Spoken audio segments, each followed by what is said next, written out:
Oh, this is Nikki Daniels' time now. Nikki Daniels' Weights and Measures was published in 2005.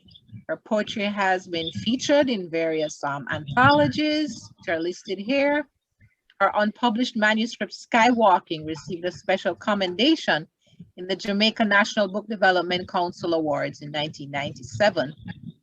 Nikki lives in Lawrence County with her husband, Julian. She enjoys crochet, cooking, and singing, and she adores and misses Handel ringing with the emerald bells.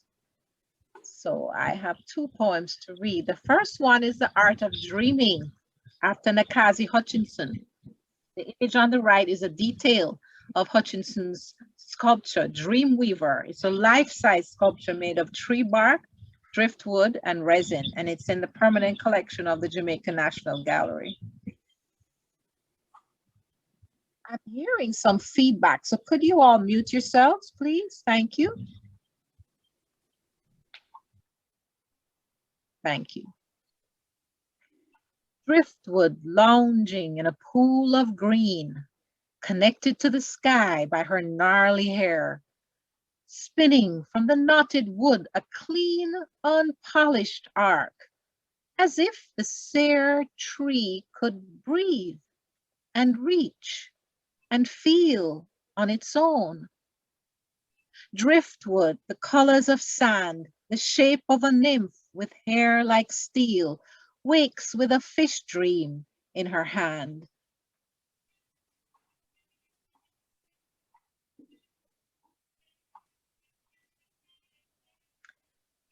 Iron Anniversary. You gave me iron roses, cold and scentless, black. They were fashioned in the fire, hammered by tortured hands. And you said, they will not wither or die. When storms came, the roses didn't bend, their heads didn't shiver in the wind. Rain tripped steadily around their petals, shaken to the ground. They were roses all day long and through the night, unmistakably their shadows railing at the moon that etched them deeper into the veranda wall. Your flowers take so little care. The toil was in their making. Now they need not fade or grow or please.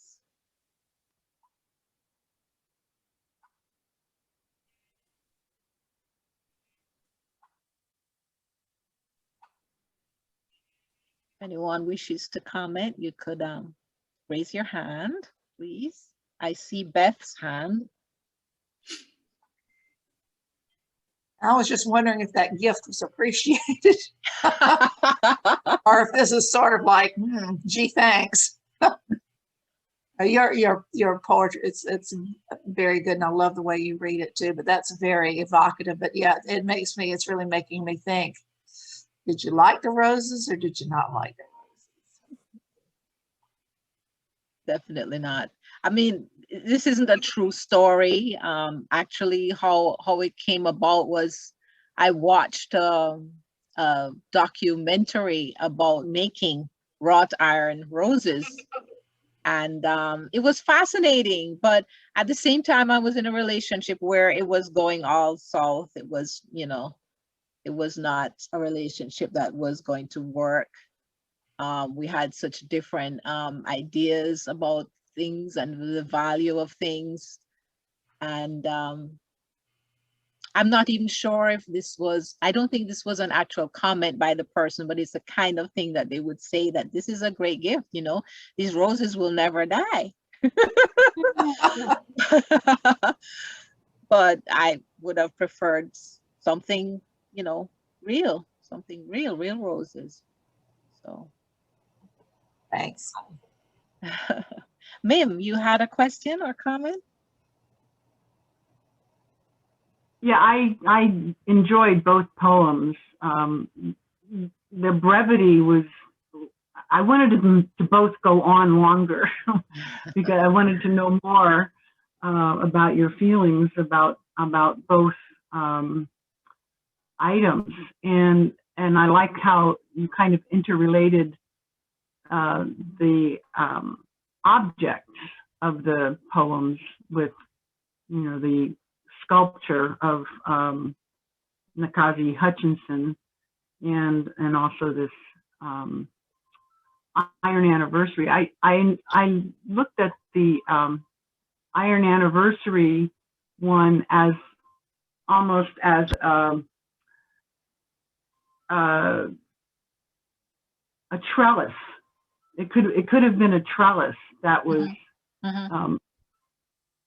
placed to actually guide the a climbing rose. So inspired by many images that your poetry.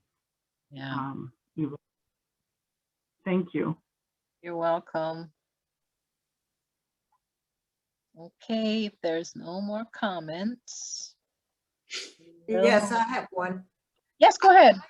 Can I, for me, the Iron Anniversary, we don't always think what the poet thought when they wrote it. Because when he talked about they were roses all day, and then they're out there, they can rust. I thought the line, your flowers take so little care, the toil was in their making.